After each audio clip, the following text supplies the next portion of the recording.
Welcome to Execo's raised bed mini greenhouse, or cold frame as it's actually called. It's an awesome product with multiple uses. Here it is getting some fresh air on a warm spring day, and then a lot of air. Here it is enjoying spring and summer. And here it is separating vegetables from flowers and new seedlings with the cold frame attached to the ground. You're going to love this product. Let's go put it together. By watching this video, we're going to make the assembly easy, fun, and fast. If you have a table or two, it's much easier to work from a comfortable height.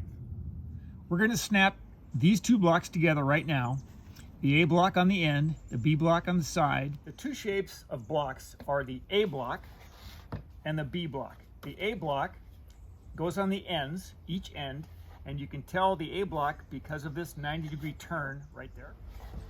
And the B block has no 90-degree turn, and the B blocks are for the sides. So we take the B block, the side block, insert it down into the 90 on the A block, give it a push, little click, and it's done. And from the side, here is the same look that you see in the instructions. Here's that third block. And now we're back to the other A block, which is the other end. And here's the 90 again.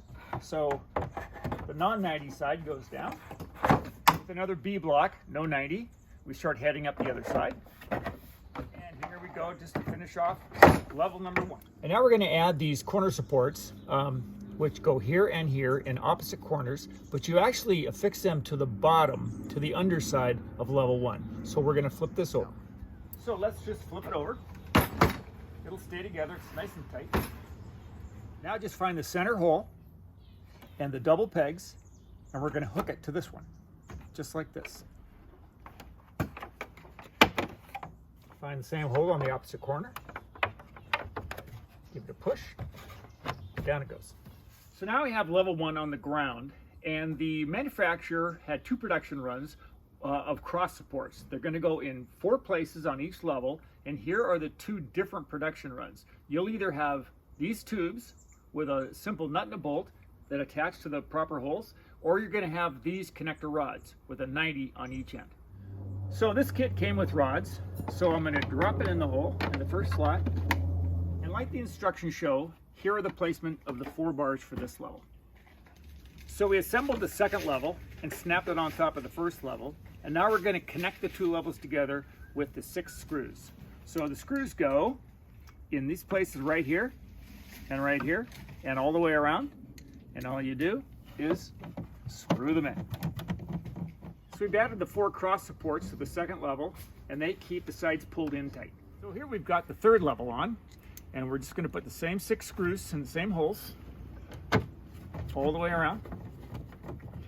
Once we get that done, there's only 2 things left to do to the base, and off we go. So the 2 things to do are to add all of the trim caps that go in the 12 open holes that would typically receive another level if your kit had one, but they simply go in place like that.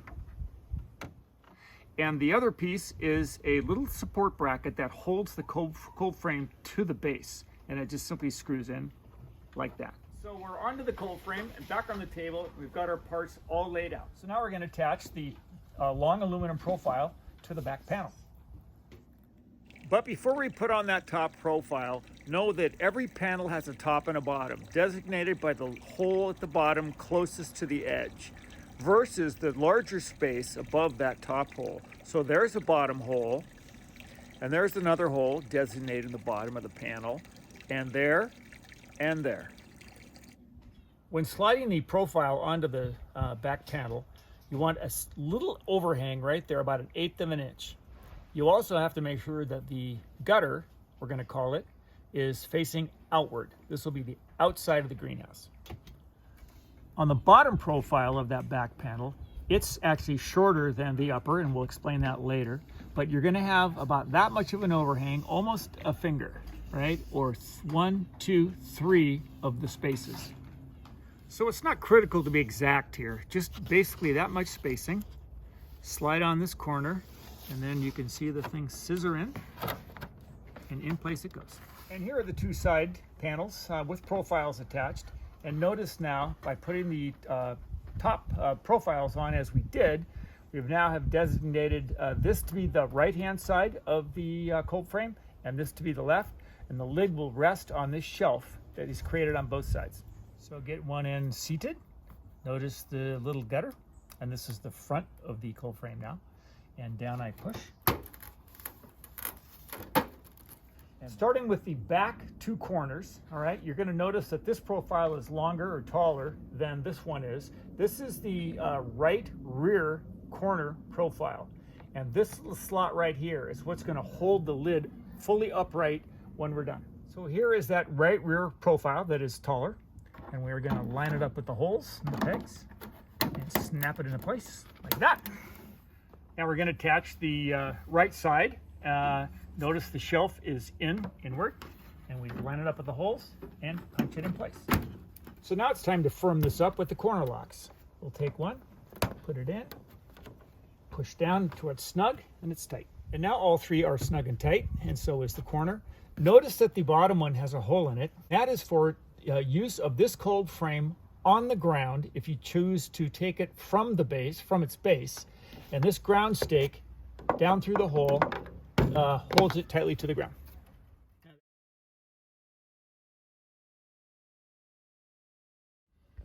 So now to attach that right corner profile, make sure that your little gutter is facing outward. This is the front of the cold frame, so we're facing out.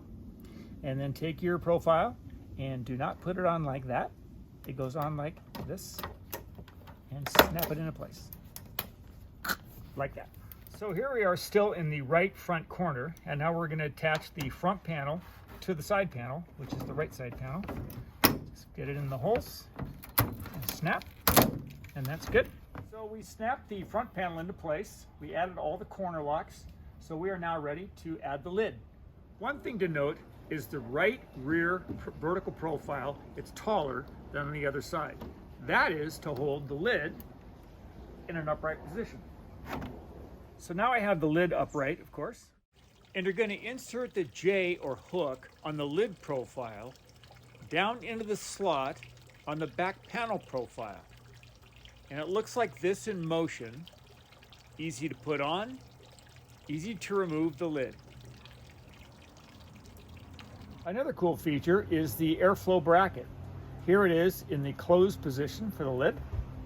You can open it for a little airflow, more airflow, even more, or all the way up on the bracket. So before we attach the cold frame to the base, we're going to add the weather stripping. So the weather stripping does not go on the base. It goes on the underside of the profile all the way around the cold frame. All you do is separate it, peel it back, and stick it on. And just work it all the way around. Now we're going to attach the cold frame to the base. You take this bracket, little connector, and it actually slides down inside of the bottom profile. It pushes down in, and with a simple screw, you just screw it in place. When filling the raised bed portion, know that some people like to put peat moss to about this level because it's light and easy to work with. And then this level would be compost or your potting mix, leaving somewhere between 10 to 20 inches for the root growth. So if you start out the season with this configuration, but decide to change things up in the summer or store the unit for winter, know that these release tabs allow the blocks to separate from each other once you've unscrewed and separated the base levels from the stack. So there you have it. And hopefully a picture is worth 1,000 words and a video worth 1,000,000. If you do run into questions about this product or its assembly, just reach out to us at this number 7 days a week. Enjoy this high quality Austrian-made Kombi cold frame, whether it's on its raised bed or divided out for multiple functions. Thank you for watching this tutorial, and have fun this growing season, and let us know how you did.